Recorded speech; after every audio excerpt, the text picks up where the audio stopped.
কারণ আমরা যতই বলে থাকি আমরা প্রচন্ড হিরো ওয়ার্শিপ করি। জ্যোতি বসু বা বুদ্ধদেব ভট্টাচার্য চলে যাবার পর সেই রকম মাপের কোনো মুখকে দেখতে পাচ্ছি না বাংলার কৃষকদের সঙ্গে, বাংলার শ্রমিকদের সঙ্গে, প্রত্যন্ত জায়গার প্রান্তিক এলাকার মানুষদের সঙ্গে। সেখানে বামের কোনো রিলেশন নেই। কোনো মহিলাকে পশ্চিমবঙ্গে দেখলাম না যে মমতা ব্যানার্জিকে কাউন্টার করে কোনো মহিলাকে মুখ করে দেওয়া হলো, যে এখন তাহলে কি হবে।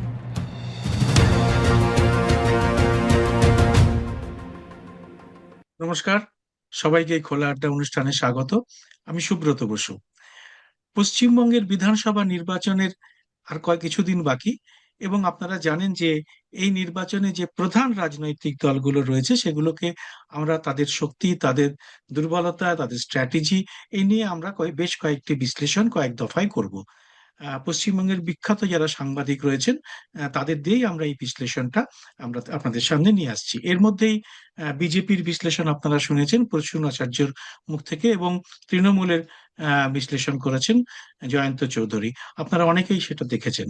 আজকে আমরা বিশ্লেষণ করব বাম দল, মূলত সিপিআইএম সম্পর্কে, এবং সেই জন্য আমাদের সঙ্গে আজকে যুক্ত হয়েছেন গৌতম বন্দ্যোপাধ্যায়, বিশিষ্ট সাংবাদিক এবং রাজনৈতিক বিশ্লেষক।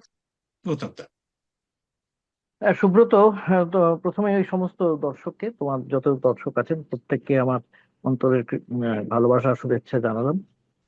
তুমি যেটা বললে এই যে বামেদের বিষয় নিয়ে, আচ্ছা দেখো, সবচেয়ে বড় কথা, বা আমি পশ্চিমবঙ্গ নিয়ে আলোচনাটা করব মূলত, কেরালা নিয়ে অল্প বিস্তর করতে পারি, মূলত পশ্চিমবঙ্গ নিয়ে করব। পশ্চিমবঙ্গ, ঠিক।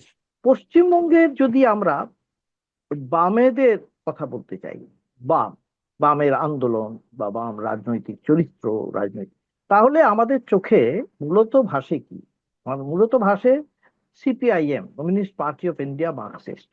অন্য কিছুই মাথায় কিছু ভাসে না। আজকালকার যে কোনো ছেলে মেয়েকে জিজ্ঞেস করলে তারা সিপিআইএমই বলবে বা সিপিএম বলবে, এইটাই মাথায় ভাসে। এবারে সিপিএম বলতে, যেই সিপিএম বলা হবে, এবারে আমাদের চোখের সামনে কি ভাসে? মোটামুটি দুটো কি তিনটে মুখ ভাসে, তার বেশি নয়। একটা হচ্ছে জ্যোতি বসু, আর তারপরে আসে বুদ্ধদেব ভট্টাচার্য। মাঝে মাঝে কোনো সময় সুভাষ চক্রবর্তী মাথায় আসেন জনপ্রিয় হিসেবে, খুবই জনপ্রিয়, কিন্তু তিনিও ওপরের দিকে যেতে পারেননি দলে। ঠিক আছে, আমি জনপ্রিয়তার কথা বলছি। সাধারণ মানুষের কাছে এই যে মূলত আজকের দিনের যে রাজনীতি, এটা আমার বারবার মনে হয়েছে, জ্যোতি বসু বা বুদ্ধদেব ভট্টাচার্য তারা একটা রেজিমেন্টেড পার্টিরই নেতা ছিলেন, এটা আমরা জানি। তারা শৃঙ্খলা মেনেই চলেছেন, এটাও জানি। কিন্তু তারা একটা মুখ ছিলেন, মুখ বলতে যেটা বোঝায়, এই মুখটা ভীষণ ইম্পর্টেন্ট। এবং এইটা কিন্তু সারা ভারতবর্ষে বলে নয়, সারা পৃথিবীতেই যে কোনো রাজনীতিতে, ইউরোপিয়ান কান্ট্রি বাদ দিলাম, ইউরোপিয়ান কান্ট্রিগুলো আমি ধরছি না, আদারওয়াইজ অন্য জায়গায় তুমি লক্ষ্য করে দেখবে, সেখানে কিন্তু এই মুখ যে হবে, সেই মুখের উপরে অনেক কিছু ডিপেন্ড করে। এবং ভারতবর্ষে তো এটা ভীষণ ভাবে হয়। ভারতবর্ষে কেন হয়? কারণ আমরা যতই বলে থাকি আমরা প্রচন্ড হিরো ওয়ার্শিপ করি। এই যে হিরো ওয়ার্শিপ করি আমরা যে কোনো সময়, আমরা মুঘল পিরিয়ড বললে আকবরের কথা বলি, বা তার বিপরীতে শিবাজির কথা বলি, এই যে হিরো ওয়ার্শিপের কথা বলি, হিরো ওয়ার্শিপ সাধারণ লোকের কথা বলি। এবং আমাদের দেশও তাই। কংগ্রেস বলতে কি মাথায় মাথায় আসে? কংগ্রেস বলতে জওয়াহরলাল নেহরু, ইন্দিরা গান্ধী, এই তো মাথায় আসে। মাথায় তো আসে না চট করে মোরারজি দেশাই, মাথায় কিন্তু আসে না চট করে পিবি নরসিংহ রাও। ওরা কি কম ছিলেন? পাওয়ারফুল ছিলেন। ঠিক বামেদের যে সমস্যাটা আমি পশ্চিমবঙ্গে দেখতে পাচ্ছি বহুদিন ধরে, জ্যোতি বসু বা বুদ্ধদেব ভট্টাচার্য চলে যাবার পর সেই রকম মাপের কোনো মুখকে দেখতে পাচ্ছি না। বিশেষ করে জ্যোতি বসুর পরে, ভালো মন্দ ন্যায় অন্যায় এই কথা পরে, এই কথা আসছে, সেরকম কোনো মুখ দেখতে পাচ্ছি না যা ভোট ক্যাচার হতে পারে। ভোট, মানুষের ভোট যেখানে গিয়ে পড়বে, এটা দেখতে পাচ্ছি না। জ্যোতি বসুর প্রচুর ত্রুটি ছিল, এমন নয় যে ত্রুটি ছিল না। বুদ্ধদেব ভট্টাচার্য কিছু কিছু ত্রুটি ছিল, আবার বুদ্ধদেব ভট্টাচার্য কিছু কিছু গুণও ছিল, অনেক কিছু গুণ ছিল। যে মূল যে গুণটা ছিল বামেদের, আমি দেখেছি যে অন্যদের চেয়ে, অন্য সমস্ত দলের চেয়ে, আমি আগে প্রথমে এই গুণের কথাটা আসি। দুটো গুণ কিন্তু বামেদের, বিশেষ করে সিপিএম নেতা মন্ত্রীদের ছিল সিংহভাগে। তারা এতটা লোভী ছিলেন না, এই আজকের দিনে যেটা দেখতে পাচ্ছি। এতটা লোভী ছিলেন না এবং এতটা দুর্নীতি পরায়ণ ছিলেন না। এটা একেবারেই ছিলেন, এটা আমরা জানি। কিন্তু তবুও তা না থাকা সত্ত্বেও, এবং এখনো যারা আসছে, যে সমস্ত ইয়াং ছেলে মেয়ে, যে ব্রাইট আমি দেখতে পাচ্ছি যে bright young boys and girls যারা আসছে, তারাও কিন্তু কোনো দাগ কাটতে পারছে না। কেন পাচ্ছে না? That is very important. কেন পাচ্ছে না? পাচ্ছে না এই কারণে, তারা একটা শ্রেণী মানুষের, আমাদের যে পশ্চিমবঙ্গের যে শ্রেণীটা, এই যাকে আমরা একটু ওপরের শ্রেণী বলা হয়, ক্রিমি লেয়ার, যে এলিট শ্রেণী, আরবান শ্রেণী, তার সঙ্গে তারা রিলেট করতে পারছে। তুমি দীপশিতাই বলো, শতরূপ বলো, যে কোনো যারই নাম বলো, তাদের নামে তাদের অনেক সমালোচনাও থাকতে পারে, প্রশংসাও থাকতে পারে, আমি বলতে চাইছি না। আমি বলতে চাইছি কোন জায়গাটায় তারা রিলেট করতে পারছে। এই যে, কিন্তু তার পরের লেভেলে, যেখানে বাংলার যে মানুষদের সঙ্গে একসময় বামেরা রিলেট করেছিল, বাংলার কৃষকদের সঙ্গে, বাংলার শ্রমিকদের সঙ্গে, প্রত্যন্ত জায়গার প্রান্তিক এলাকার মানুষদের সঙ্গে, সেখানে বামের কোনো রিলেশন নেই, নষ্ট হয়ে গেছে। এবার কেন নষ্ট হয়েছে? এটার একটা বিরাট কারণ ছিল, বামেরা যখন শ্রমিক আন্দোলন করেছে বা কৃষক আন্দোলন করেছে, সেই আন্দোলনটাকে কিছুতেই মডার্নাইজ করতে পারে। দেখো, লক্ষ্য করো, যখন তারা শ্রমিক আন্দোলন করেছে, আমি তো ভীষণ ভাবে দেখেছি শ্রমিক আন্দোলন, গিয়ে গিয়ে দেখেছি সমস্ত জায়গায়। তখন প্রচুর লোক কাজ করতেন ম্যানুফ্যাকচারিং ইউনিটে, বিভিন্ন ম্যানুফ্যাকচারিং ইউনিট, প্রচুর লোক কাজ করছে, এবং সেখানে সরকারি জায়গায় কাজ করছে, সরকারি একটা নিশ্চয়তা আছে, এবং কেন্দ্রে কংগ্রেস সরকার আছে। একটা কোনো জায়গায় কংগ্রেসের সঙ্গে এই যে তোমার নীতির প্রশ্নে মিল ছিল বামেদের, এ তো অস্বীকার করা যাবে না, মিল ছিল। সমাজবাদী সমাজবাদী ভাবনার বারবারই এটা সমাজবাদী এসেছিল। ভাবনা ছিল হ্যাঁ, একটা, এইটা আরেকটা ছিল বৈদেশিক নীতিও, তো তাই ছিল। বৈদেশিক নীতিতেও মিল ছিল, যথেষ্ট মিল ছিল। সোভিয়েত ঘেঁষা খানিকটা, বৈদেশিক নীতি, হ্যাঁ। Yes, exactly. তা এতে কি হয়, এতে পশ্চিমবঙ্গে বামেদের আন্দোলনটা ফ্লারিশ করেছিল, অনেকটা ফ্লারিশ করেছিল। এবং এই যে ফ্লারিশ করলো, তাতে কিন্তু ওরা খুব স্যাটিসফাইড হয়ে গেল, খুব ভাবে আমরা তো সফল হয়ে গেছি, আমাদের কিছু ভাবার দরকার নেই, এই তো আমরা অনেক দিন থাকছি। এবং স্বাভাবিক অনেক দিন ছিলেন, প্রায় 3.5 ডেকেড, মানে 35 বছর তারা রাজত্ব করেছেন। কিন্তু আস্তে আস্তে যখন সমস্ত এই যে কলকারখানাগুলো বন্ধ হতে লাগলো, অনেকেই শুধু ট্রেড ইউনিয়নকে গালিগালাজ করেন, আমি কিন্তু শুধু ট্রেড ইউনিয়নকে মোটেই গালিগালাজ করতে চাইছি না, মোটেই নয়। কারণ আমি নিজে জানি যে সমস্ত কারখানায় প্রচুর লোক হতো, আস্তে আস্তে সারা পৃথিবীর এই বাণিজ্যের ইয়েটা পাল্টে যাচ্ছিল। আগে সেন্ট্রালে কারখানাতে একটা কম্প্রিহেন্সিভ কারখানা ছিল, বা কাঁচ কারখানা বা পাট শিল্প, এগুলো বিভিন্ন ভাবে প্রচুর লোককে এমপ্লয় করতো, এবং সেটা দরকার হতো। আস্তে আস্তে সমস্ত প্যাটার্নটা পাল্টে গেল, এত মডার্নাইজ হলো, টেকনোলজিক্যাল যে একটা রেভলিউশন এসে গেল সারা পৃথিবীতে, তখন এই সমস্ত লোকেদেরই আর প্রয়োজন হলো না। কিন্তু বামেরা সেই যে লোকেদের প্রয়োজন হলো না, তাহলে ভবিষ্যতে কি করবে, এই ভাবনা চিন্তাটা তাদের মধ্যে এলো না। এইটা হচ্ছে 1 নম্বর, যার জন্য শ্রমিক আন্দোলনটা মরে গেল। এবং এই সুযোগটা আজকের দিনে বিজেপি সরকার আসার পর, 2014 সালের পর থেকে বামেরা আর কোনো দিশাই দেখতে পাচ্ছে না। কারণ এমন আইন নিয়ে আসা হয়েছে, তুমি জানো, লেবার অ্যাক্ট যে লেভারেজ। আনা হয়েছে, এই লেবার অ্যাক্টের বিরুদ্ধে লড়াই করতে কেউই পারবে না। কোনো শ্রমিকই বোধহয় এর বিরুদ্ধে লড়াই করতে পারবে না। কারণ কেন্দ্রের যে সরকার, তাদের ক্রনি ক্যাপিটালিস্ট যারা আছে, তারা যা করবে তাই হবে, যাদের রাখবে তাদের হবে। এবং এরপরে তো আর্টিফিশিয়াল ইন্টেলিজেন্স এসে গেলে আরো লোক কমে যাবে, প্রচুর লোক কমে যাবে, কাজে এই জায়গাটা ফাঁকা হয়ে যাবে। এবারে একটা এটা, এবারে হলো কৃষক। কৃষির ক্ষেত্রে পশ্চিমবঙ্গের, তুমি নিজেও জানো, এখানে খুব ছোট ছোট জমি আছে, আমাদের তো বিশাল জমি পাঞ্জাবের মতো হরিয়ানার মতো নেই, বড় জায়গার জমি নেই, আমাদের ছোট ছোট জমি। ছোট জমিগুলো নিয়ে ছোট ছোট জায়গায় যে ভূমি সংস্কার হয়েছিল, তখনকার দিনে এই ভূমি সংস্কার খুবই প্রয়োজন ছিল, এবং ভূমি সংস্কার অত্যন্ত সফল হয়েছিল, এ নিয়ে কোনো কোনো ব্যত্যয় হবে না, কোনো প্রশ্ন হবে না। কিন্তু যেটা হতে লাগলো, ছোট ছোট জমিতে চাষ কতটা হবে, তাতে কটা লোকের জীবন চলবে, আস্তে আস্তে এই জমিগুলো তাদের হাত থেকে চলে যেতে লাগলো। আমি নিজে সিঙ্গুর আন্দোলনের সময় গিয়ে দেখেছি, আমি নিজেই করেছি, তখন আমি টেলিভিশনে ছিলাম।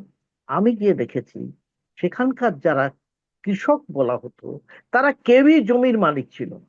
জমির মালিকরা প্রায় সেখানে কেউই থাকতেনই না, মূলত জনমজুররা থাকতেন। যারা জমিতে বর্গা নিয়েছে বা পাট্টা এই সমস্ত আছে তারা থাকছেন, জমির মালিক ছিল না। জমির মালিক না থাকলে সেই জমিতে ফসলের উৎপাদন বাড়াবো কি করে, কে ভাববে? ভাবনাটা কে করবে? সেই ভাবনার লোক ছিল না। এই যে কৃষি এর ফলে কি হলো, যে সমবায় আন্দোলন যদি করতে পারতো, যে সমবায় আন্দোলন একসময় আমুলের ক্ষেত্রে আমরা দেখেছি গুজরাটে হয়েছে, সেই ধরনের যদি সমবায় হতে পারতো তাহলে কিন্তু একটা সাকসেসের জায়গা হতো, একটা সাফল্যের জায়গা আসতে পারতো। কিন্তু সেটা হয়নি, একেবারেই হয়নি। এবং সেখানে কি হয়েছে, ভবিষ্যৎ দেখার কোনো দৃষ্টি ছিল না। এইটা হচ্ছে আমার মনে হয় ডগম্যাটিজম। এই যে ডগমাটা, আমি যেখানে আছি সেখান থেকে বেরোতে পারছি না কিছুতেই, এইটা কিন্তু বামেদের, বিশেষ করে সিপিএম, আমি সিপিএম এর বলছি, অনেক জায়গায় বেঁধে দিয়েছে, তাদের বেরোতেই দেয়নি বৃত্ত থেকে। এই বৃত্ত থেকে বেরোতে না দেওয়ার ফলে সিপিআইএম যা প্রথম দিনে যা যেমন ছিল, শেষের দিকেও তার ক্যারেক্টার, তার চরিত্র খুব একটা আধুনিক হয়নি। কোনো মহিলাকে পশ্চিমবঙ্গে দেখলাম না যে মমতা ব্যানার্জিকে কাউন্টার করে কোনো মহিলাকে মুখ করে দেওয়া হলো, হলো না। কোনো মহিলাকে সে মুখ করা হলো না। মমতা ব্যানার্জির মতন যারা রিজিয়নাল লিডার, তাদের ক্ষেত্রে তোমাকে যদি লড়াই করতে হয় তাহলে এমন একজন লিডারকে দরকার, যে লিডার কিন্তু দলের চেয়েও বেশি হচ্ছে তার কথা বা তার আন্দোলন বেশি হয়ে উঠবে মানুষের কাছে, মনে হবে এনাকে আমরা পাবো কাছে। সমস্ত জায়গায় ইনি যাবেন, সেটা দল সংঘবদ্ধ ভাবে ঠিক করতে পারে, ভেতরে থেকে ঠিক করতে পারে, যেটা বিজেপি করেছে। বিজেপি সমস্ত জায়গায় মোদীকে প্রজেক্ট করেছে, কন্টিনিউয়াসলি মোদীকে প্রজেক্ট করে গেছে। কিন্তু এখানে কোনো প্রজেকশন নেই। এখানে পার্টির সেক্রেটারি চেঞ্জ হয়েছেন, ঠিক আছে, মোহাম্মদ সেলিম এসে যাই অনেকেই অনেক কথা বললো, আমি মনে করি তিনি কিছু কাজ করার চেষ্টা করেছেন, যেমন ইয়াং ফেসেস তিনি নিয়ে এসেছেন, অনেক কিছু ইয়াং ফেসেস এনেছেন। কিন্তু ইয়াং ফেসেস আনলেই তো শুধু দলটা বাড়বে না। আমি যেটা বলতে চাইছিলাম, এই দলটাই যদি মাতৃর সঙ্গে না থাকে, রিলেট করতে না পারে, তাহলে মানুষ ভোটটা দেবে কি করে? এটা একটা। আরেকটা হচ্ছে এই যে অল্টারনেটিভ, আমি কোনো অল্টারনেটিভ কিছু, আমি যাকে বলা হয় কোনো পলিসি, আমি তো দেখাতে পাচ্ছি না। কি অল্টারনেটিভ পলিসি হবে? ধরে নেওয়া যাক আজকে বামপন্থীদের বা সিপিএম কে এইখানে যদি বলা হতো ঠিক আছে তোমরা এখানে আবার শাসন করবে, তোমরা কি বলবে? আমরা দুর্নীতি মুক্ত প্রশাসন দেবো। তো সেটা তো আমরা বিজেপিও বলে, সুশাসন প্রতিষ্ঠা করব, এটাই এখন বামেদের সুশাসন প্রতিষ্ঠা করো। হতে পারে না। সেটা তো, সেটা সেটা এমন কোন দল আছে যেটা বলবে না যে আমরা সুশাসন প্রতিষ্ঠা করব? এমনকি তৃণমূলও তো তাই বলে যে আমরা সুশাসন প্রতিষ্ঠা করেছি। সুশাসন প্রতিষ্ঠা করছি বললে হয় না।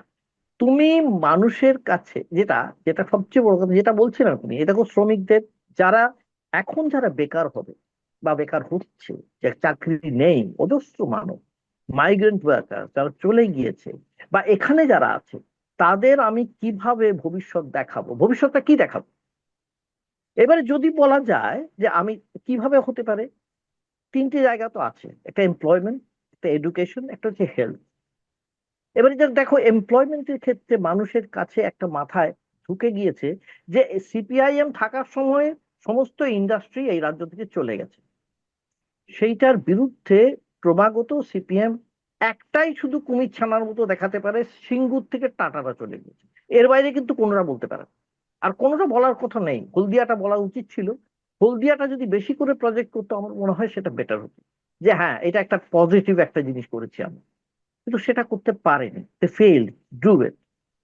এর ফলে মানুষের মনে হয় এদের এদের দিয়ে কি হবে, কম বয়সী ছেলে মেয়েদের যে অ্যাসপিরেশন, সেটা তো হচ্ছে না, সেটা কি করে হবে? সেটা তো বুঝতে পারছে না তারা কোন দিকে যাবে। এটা এডুকেশনের দিক থেকে যদি তুমি বলো, দেখো তুমি যদি, যখন 2011 সালে বামেরা চলে গেল, তখন তুমি যদি অল ইন্ডিয়া এডুকেশনের যে একটা সার্ভে রেজাল্ট দেখো, রিপোর্ট দেখো, তাতে কিন্তু পশ্চিমবঙ্গের অবস্থাটা মোটেই ভালো ছিল। পশ্চিমবঙ্গের অবস্থাটা অল ইন্ডিয়া সার্ভেতে বিহার উত্তরপ্রদেশের নিচে ছিল, নিচে ছিল। আমি একটি যুব নেত্রীকে, এই সিপিআইএম এর, আমি এই কথাটা জিজ্ঞাসা করেছিলাম যে বামেদের সময়ে পশ্চিমবঙ্গ যদি এত শিক্ষার উন্নত ছিল, তাহলে তোমরা কেন পশ্চিমবঙ্গ ছেড়ে দিল্লিতে পড়তে চলে গেলে? তোমরা কেন জেএনইউ তে পড়তে চলে গেলে? কেন পশ্চিমবঙ্গে একটা জেএনইউ তৈরি হলো না? কেন হলো না? কেন হলো না তার একটাই কারণ, সুব্রত। সেটা হচ্ছে ভবিষ্যৎ দেখতে না পেলে, দূরদ্রষ্টা না হলে, দূরদৃষ্টি না থাকলে, ভিশন যাকে বলি, সেই ভিশনের খুব অভাব হয়ে গেল। এটা বামেদের হয়ে গেল। এইটা আগামী দিনে যদি ওরা করতে পারে তাহলে ভালো হয়। আর দ্বিতীয় হচ্ছে, এটা তো বললামই, কিন্তু আবার বলছি যে করাপ্ট, দুর্নীতি অত ছিল না, মানুষরা ব্যক্তিগতভাবে অনেক বেশি সৎ ছিলেন, এটা ছিলেন। কিন্তু প্রশাসনিক ক্ষেত্রে তাদের সাফল্য সেরকম ভাবে দেখতে পাইনি, আমরা দেখতে পাইনি, বিভিন্ন যে কোনো কারণেই হোক সেটা দেখতে পাইনি। এই যে প্রশাসনিক সাফল্য এখানে কি না একটু থাকা। কেরালার সঙ্গে একটু কম্পেয়ার করবেন ওয়েস্ট বেঙ্গলকে? হ্যাঁ, যে তারা, হ্যাঁ, হ্যাঁ, প্রশাসনিক ক্ষেত্রে সেখানেও বামরা দীর্ঘদিন শাসন করেছে, মাঝে মাঝে ক্ষমতা থেকে গেছে, একটানা না করলেও, কিন্তু তারা দীর্ঘদিন হুম, শাসন করেছে। তো সেইখানে যদি একটু একটু তুলনামূলক যদি আপনি করেন যে এখনো তারা রয়েছে ক্ষমতায়। হুম। ঠিক তাই। তুমি যেটা বলছো কেরলের সঙ্গে ফারাকটা হচ্ছে, দেখো কেরলের মধ্যেও কিন্তু এই যে ডগম্যাটিজম, সেটা কিন্তু ওখানেও ক্ষতি করেছিল, করেনি তা না। আমি কেন বলছি, দেখো কোচি বলো, তিরুবনন্তপুরম বলো, এই জায়গাগুলো এডুকেশনের ক্ষেত্রে ভীষণ উঁচুতে পড়ে গেছে, অনেক উঁচুতে চলে গিয়েছিল, অনেক উঁচুতে। কিন্তু দেখো তারা কেউ ব্যাঙ্গালোর হতে পারে, বেঙ্গালুরুর মতো হতে পারলো না, তারা হায়দ্রাবাদের মতো হতে পারলো না। কেন হতে পারলো না? কারণ এডুকেশনটা হয়েছে, কিন্তু তার ফলে সেই ছেলে মেয়েরা তারপরে কোথায় যাবে, সে তার ভাবনা চিন্তাটা হলো না। এটা কিন্তু খুব একটা অর্থবহ হতো আমার মনে হয় উদাহরণ এটা। আরেকটা হচ্ছে, দেখো ওখানে ক্রিশ্চিয়ান মিশনারি ক্রিশ্চিয়ান মিশনারি যেখানে যেখানে আছে, সেখানে আমরা দেখেছি তারা ক্রিশ্চিয়ানিটিকে হয়তো প্রিচ করেছে, সে ঠিক আছে, কিন্তু এডুকেশন কিন্তু সেখানে উন্নত হয়েছে। তুমি ভারতের নর্থ ইস্টার্ন স্টেট গুলোতেও তুমি দেখবে, এবং এমনকি আমাদের দেশও যেখানে যেখানে ক্রিশ্চিয়ান মিশনারি ছিল সেই সব জায়গায়, সেখানে কিন্তু একটা শিক্ষার বিস্তার হয়েছিল। সেটা কেরলে ছিল, সেটা আমাদের পশ্চিমবঙ্গে ছিল না, কোনোদিনই আসেনি, সেটা হয়নি।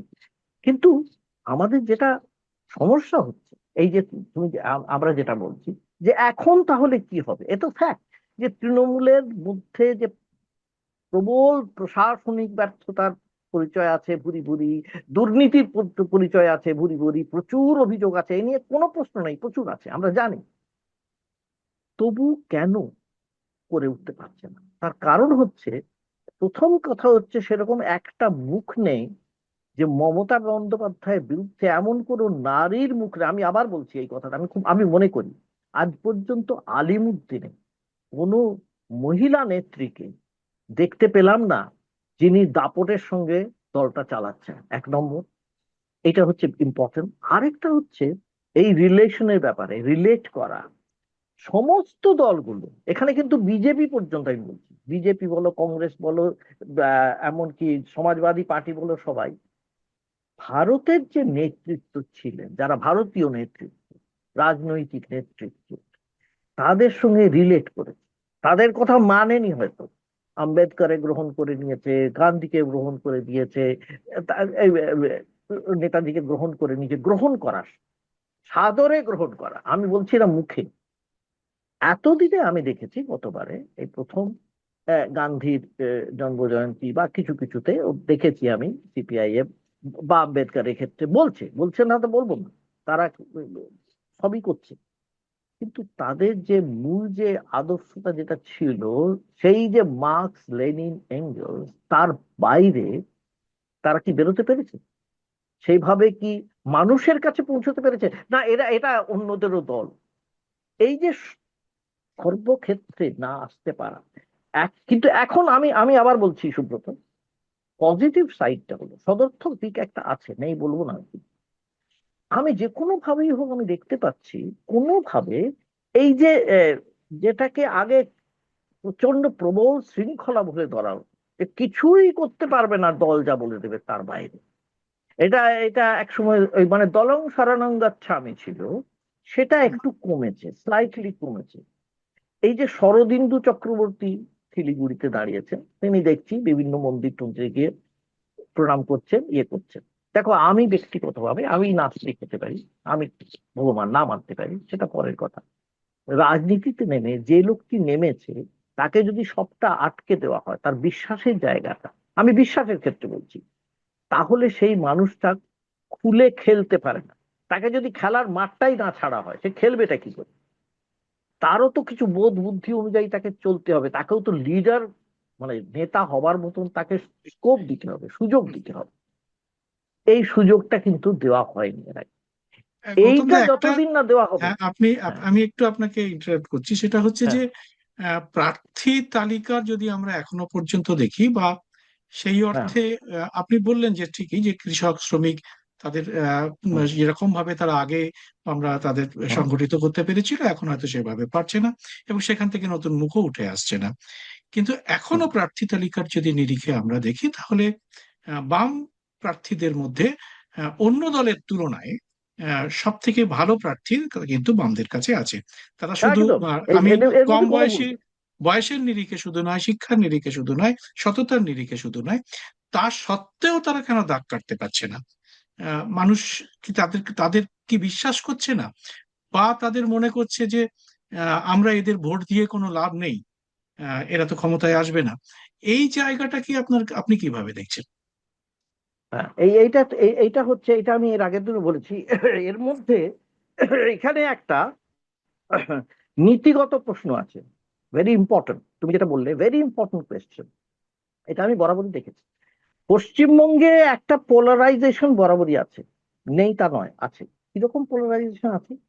একটা দিকে একটা রাইটিস্ট ফোর্স আছে, আর আরেকটা যে সেন্ট্রিস্ট ফোর্স আছে। সেন্ট্রিস্টের মধ্যে লেফটিস্টরা পড়তো, আমি মনে করি।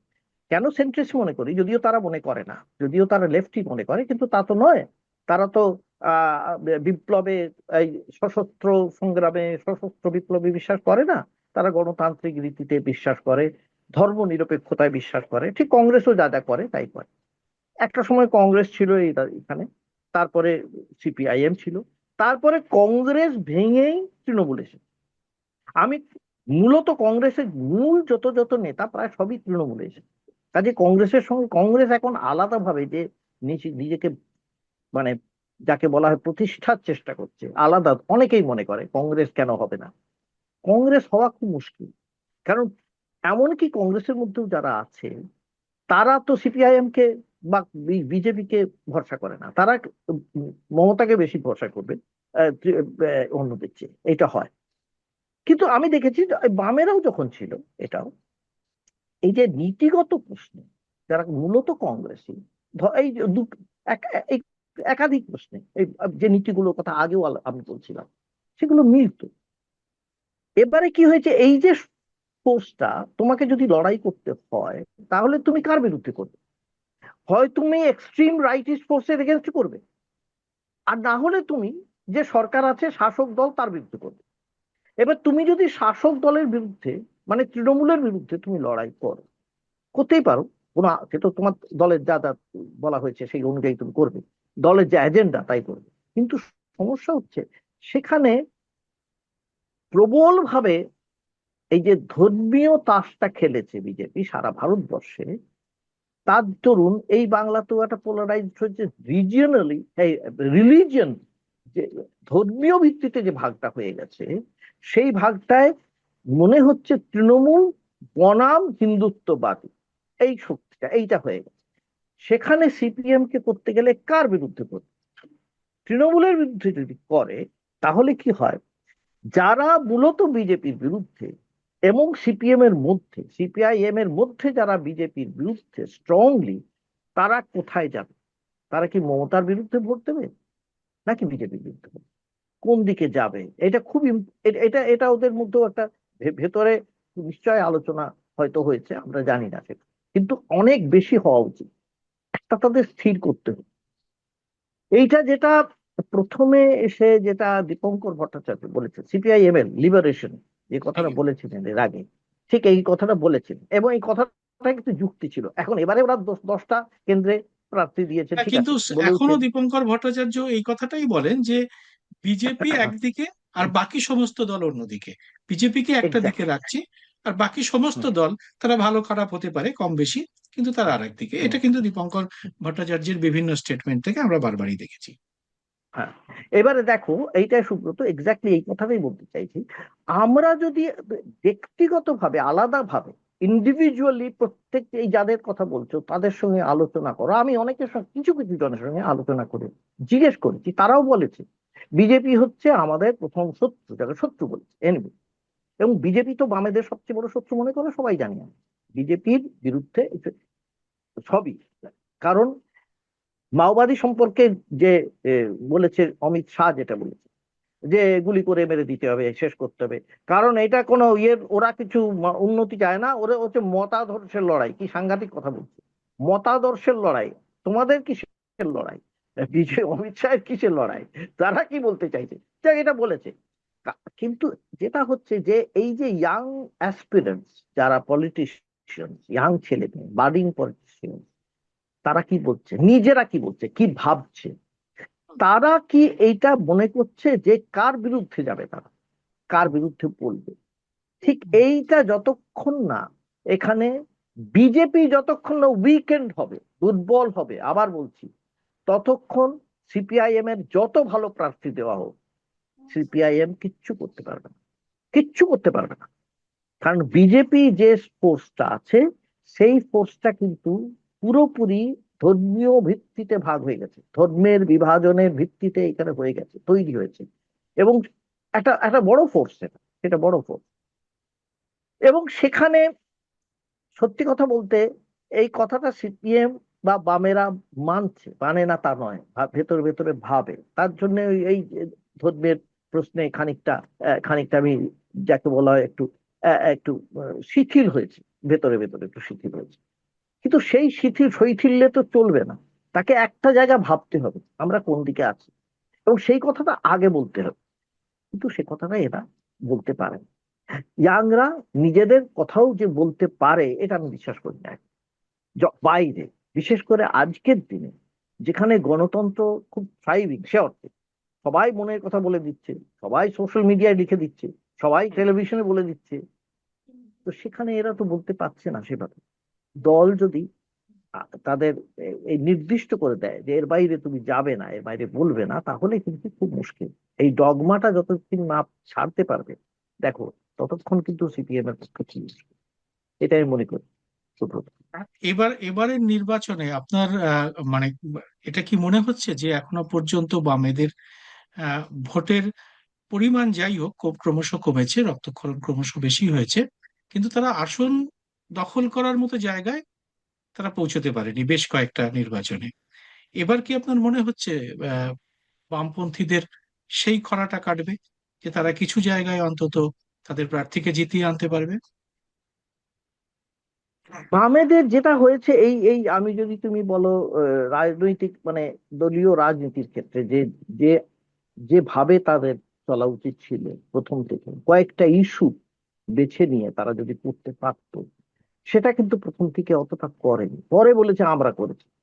দেখো কেন বলছি, যে ন্যারেটিভটা তৈরি করা হয়, বিজেপির একটা ন্যারেটিভ আছে আমরা জানি, হিন্দুত্ববাদের ন্যারেটিভ, সেটা ঘুষপেটিয়ার এক ন্যারেটিভ, কিছু সমানে বলে যাচ্ছি, একটা লোকও জানা যাচ্ছে না কে রোহিঙ্গা, কে ঘুষপেটিয়া, কে একদম অনুপ্রবেশকারী, আমরা একদম এই দেখতে পাচ্ছি সমস্তটা। না। কিন্তু আমরা বলে যাচ্ছি, বলে যাচ্ছি, বলে যাচ্ছি, গোয়েবলসের মতো বলেই যাচ্ছি, আমি জানি এটা বলে যাবো, এবং এটা হলো তো। ভয়ঙ্কর ভয় দেখানো হচ্ছে যে এই এই মুসলমানরা হ্যাঁ, এবার যদি আমরা বিজেপি ক্ষমতায় না আসি তাহলে এই রাজ্যটা মুসলমানদের দখলে চলে যাবে। এটা এই দুটো দুটো ভয় আছে কিন্তু সুব্রত, এর মধ্যে খুব সূক্ষ্মভাবে দুটো ভয় আছে। একটা ভয় হচ্ছে এটা, যে যে আমরা না আসি ওরা পেয়ে যাবে। আরেকটা ভয় হচ্ছে প্রচুর হিন্দুদের ভোট বাদ গেছে, সেই হিন্দুদের ভয় দেখানো হচ্ছে যে আমরা যদি থাকি তাহলে তোমাদের আবার আমরা এখানে আশ্রয় দিয়ে দেবো, তোমরা আমাদের আশ্রয়ে থাকবে। আর আমরা যদি না আসি তাহলে কি হবে বলা খুব মুশকিল। এটা আরেকটা ভয়। কাজে ভয় প্রচন্ড আছে, আতঙ্ক প্রচন্ড ভাবে আছে।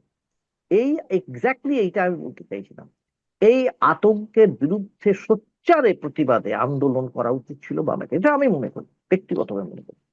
তাহলে কি হতো, একটা সেকশন মনে করতো যে তাদের সঙ্গে বামেরা আছে। এই ন্যারেটিভটা দেখো কিরকম ভাবে তৈরি করলেন এই মমতা বন্দ্যোপাধ্যায়। তিনি মুখ্যমন্ত্রী হয়ে চলে গেলেন সুপ্রিম কোর্টে, তাকে কে কি বলল, কিভাবে বলল, কেন বলল, কিচ্ছু তোয়াক্কা করেন। তিনি সারা জীবন এভাবেই করেছেন। সামান্য কিছু কোথাও ঘটনা দেখলে তিনি অপোজিশন লিডার যখন ছিলেন, আমরা দেখেছি, তুমিও দেখেছো, সঙ্গে সঙ্গে তিনি পৌঁছে যেতেন। এখানেও তিনি পৌঁছে গেলেন, বিরোধী নেত্রীর ভূমিকায় তিনি গেলেন, কারণ তিনি কেন্দ্রের বিজেপি সরকারের বিরুদ্ধে চলে গেলেন। বিরোধী নেত্রীর ভূমিকায় তিনি গেলেন বলে আমি মনে করি, মুখ্যমন্ত্রী হিসেবে শুধু নয়। এই যে যেটা তিনি প্রমাণ করলেন সবার সামনে, দেখো আমি তোমাদের জন্য কতটা করছি, এইটা করা উচিত ছিল বামেদের। এটা করলে কি হতো, খানিক একটা আমার মনে হয় একটা কোনো জায়গায় মানুষের ভরসার সঞ্চার হতো। এখন কিন্তু বামেরা করছে একটা কাজ, খুবই ভালো করছে, আমি দেখেছি।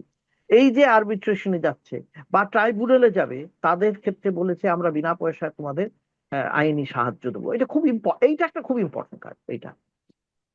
কিন্তু আরেকটা কাজ গৌতম দা, যেটা এই যে বামেরা, এই যে বারবারই যে বামেদের যে পজিটিভ কাজগুলো, যেগুলো আপনি ভালো কাজ হিসেবে বলছেন, এটা আমরা করোনার হুম, সময় দেখেছি। রেড ভলেন্টিয়ার্সরা হুম, বিপুল পরিমাণে কাজ করেছে, তাদের হুম, যথাসাধ্য সব বাচ্চা বাচ্চা ছেলে মেয়েরা তারা জীবন হাতে নিয়ে, এটা অন্য কোনো রাজনৈতিক দলকে আমরা সেভাবে দেখিনি এখানে। কিন্তু তার তো কোনো ডিভিডেন্ড তারা পায়নি ভোটে। না, এই যে আপনি বলছেন যে এইটাকে মানুষকে তাদেরকে ভোটের বাক্সে তারা নিয়ে আসতে পারবে এই ডিভিডেন্ডটা। না, পারবে না, পারবে না। তার কারণই হচ্ছে তাদের কোনো মুখ তৈরি হয়নি। এমন একটা মুখ তৈরি হয়নি সিপিএম, যে কোনো একটা পার্টি বললেও তুমি দেখো, সত্যি কথা বলতে তুমি যদি মনে করো, যে কোনো ক্ষেত্রেই সারা পৃথিবীতে যে যাকে আমরা বলি ব্র্যান্ডিং জগৎ থেকে তৈরি হয়েছে, তোমার ব্র্যান্ডিং হিসেবে সারা পৃথিবীতে নাম মনে আসছে, জাকার পার্কের তুমি জানো নাম, ইলন মাস্কের নাম তুমি জানো। ভারতবর্ষে আমরা বারবার যতই নিন্দে মন্দ যাই বলি, আদানির নাম, আম্বানির ছবি এইসব চোখের সামনে ভাসে। ঠিক সেই রকম ভাবে বামেদের এমন কোনো নেতা বা নেত্রীর মুখ আমাদের চোখের সামনে বাড়ছে না, যে একই সঙ্গে এই সমস্ত কিছু দূর করে দিয়ে এমনকি মমতা ব্যানার্জির প্রতিপক্ষ হতে পারবে, সফল প্রতিপক্ষ একই রকম ভাবে হতে পারবেন, এবং বিজেপির এই যে যে ধর্মীয় ধর্মান্ধতা তার বিরুদ্ধে লড়তে পারবেন।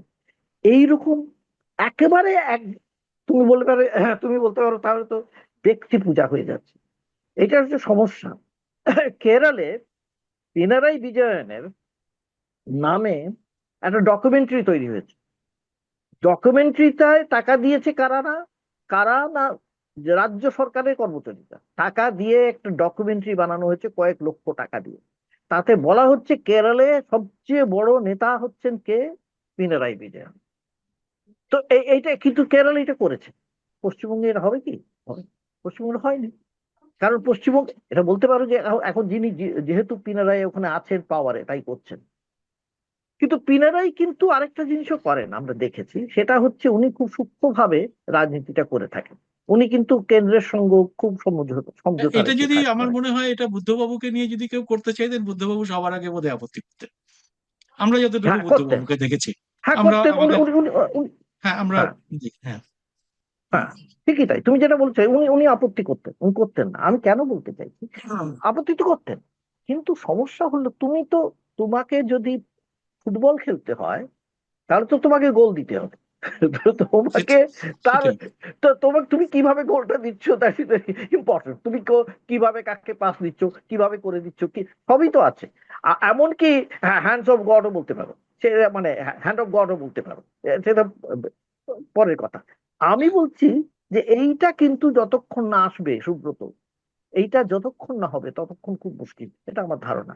তবে আরেকটা ধারণা হচ্ছে যে যদি ওরা যে আদর্শের কথা বলছে বারবার, আদর্শ বলি বা যাই বলে থাকি মতাদর্শ বলি, এই যে ধর্ম নিরপেক্ষতার প্রশ্নে সমস্ত ক্ষেত্রে খুব গ্রাউন্ড লেভেল থেকে যেটা আরএসএস করেছে, যার ডিভিডেন্ড আজকে পাচ্ছে।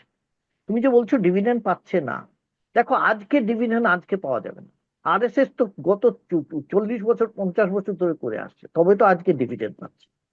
তো তেমনি ঠিক এইরকমই যেটা রাহুল গান্ধী করবার চেষ্টা করছেন, আমি দেখেছি উনি চেষ্টা করছেন, একটা ভাবছেন যে একটা আরএসএস এর বিপরীত যে ধারাটা, সেইটা কি করে গ্রাজুয়ালি মানুষের মধ্যে বোঝানো যায়। একটা বৈজ্ঞানিক চিন্তা ভাবনা, সেই মতাদর্শ, ধর্ম নিরপেক্ষতার প্রশ্ন, সব মানুষে এক সেইটা, এই ইকুয়ালিটির প্রশ্ন, এইগুলো নিয়ে যদি ক্রমাগত তারা মানুষের সঙ্গে থাকেন, তাহলে আজকে না হলেও দেখো এটা কোনো কথা নয়, রাজনীতিতে কোনো শেষ কথা হয় না। আজকে নেই বলে কালকে আসবেন না কেউ বলতে পারে না। আমরা তো বলতেই পারি না, একেবারেই নয়। আমরা বামেরা যেখান থেকে এই, শুরু করছি, হ্যাঁ বলুন বলুন। বলেন। বামেরা এটা এই যে যে সমস্ত ছেলেপুলেরা আছে, তারাই যদি আজকে যদি ক্যাবিনেট তৈরি হতো, ধরে নেওয়া যাক হাইপোথেটিক্যালি ক্যাবিনেট তৈরি হতো, তাহলে এই সব ছেলেপুলেরা আদর্শ হতো একদম, এটুকু নিশ্চিন্ত আমি বলতে পারি, আদর্শ হতো ক্যাবিনেট হিসেবে, কোনো ভুল নেই তাতে। কিন্তু মুশকিল হলো ওইখানে পৌঁছানোটাই তো হচ্ছে সবচেয়ে কঠিন। ওই পৌঁছতে গেলে যে যে ইকুয়েশন গুলো, যে সমীকরণ গুলো লাগে, সেটা তৈরি হচ্ছে না। প্রথম কথা কিন্তু আমি মনে করি এমন একটা মুখ চাই যে একই সঙ্গে প্রতিপক্ষ হিসেবে মমতা বন্দ্যোপাধ্যায়কেও চ্যালেঞ্জ করতে পারবে আর বিজেপিকেও করতে পারবে। তার বাইরে এখানে হবে না, এবং সেরকম কোনো মুখ আমি এখনো পর্যন্ত দেখতে পাচ্ছি না। এইটা হচ্ছে। ধন্যবাদ গৌতম দা, আপনি সুন্দর একটা আলোচনা আজকে আমাদের দিলেন। বামেদের কাছে ব্যাপারটা বোঝা গেল যে বামেদের কাছে ব্যাপারটা যথেষ্টই জটিল, অথচ বামেদের প্রতি মানুষের একটা দুর্বলতা আছেও। বিভিন্ন কাজকর্মে মানুষের পাশে থাকার যে বামেদের দীর্ঘদিনের যে অভ্যাস, সেটা এই বিরোধী অবস্থায় থেকে তারা কিন্তু ধীরে ধীরে, বিশেষ করে করোনার পর থেকে, আমরা বামেদের কিন্তু সেই জায়গাটা দেখেছি। কিন্তু সেটা এখনো পর্যন্ত ভোট বাক্সে আনাটা বামেদের কাছে খুবই বড় কঠিন চ্যালেঞ্জ। এবং আমরা জানি না সেই চ্যালেঞ্জটা তারা কিভাবে নেবেন। এবং বামেদের উঠে আসলে অবশ্যই আমার মনে হয় যে এই যে হিন্দুত্ববাদী রাজনীতি, যারা এখন প্রধান বিরোধী পক্ষ হয়ে এখানে আছে, সেখান থেকে হয়তো মানুষের কিছুটা পরিত্রাণ মিলতো। অন্তত আরো বেশি বেশি করে মানুষের সমস্যাগুলো নিয়ে হয়তো বিধানসভায় বা রাজনীতিতে আলোচনা হতো। গৌতম দা, আপনাকে অনেক ধন্যবাদ। আপনি চমৎকার একটা আজকে আলোচনা আমাদের উপহার দিলেন, এবং সেই সঙ্গে আপনারা যারা দেখলেন, আপনাদের মতামত, আপনাদের ভালো লাগা মন্দ লাগা অবশ্যই আপনারা আমাদের কমেন্ট বক্সে লিখে জানাবেন। এবং সেই সঙ্গে আমাদের চ্যানেলটি, আমার এই চ্যানেল এবং গৌতম ব্যানার্জি অফিসিয়াল, এই চ্যানেল দুটি সাবস্ক্রাইব করে নোটিফিকেশন বেলটি চালু করে রাখলে আমরা অবশ্যই এরকম কাজ করতে আরো উৎসাহ পাবো। এবং এই রাজনৈতিক বিশ্লেষণ আমরা কয়েক দফায়, কয়েকটা রাউন্ডে আনবো। এবং আমরা পরের দফায় আবার বামদের নিয়ে, বিজেপিকে নিয়ে, কংগ্রেসকে নিয়ে আমরা কিন্তু নিরন্তর চালিয়ে যাব। সবাইকে অনেক ধন্যবাদ এবং নমস্কার।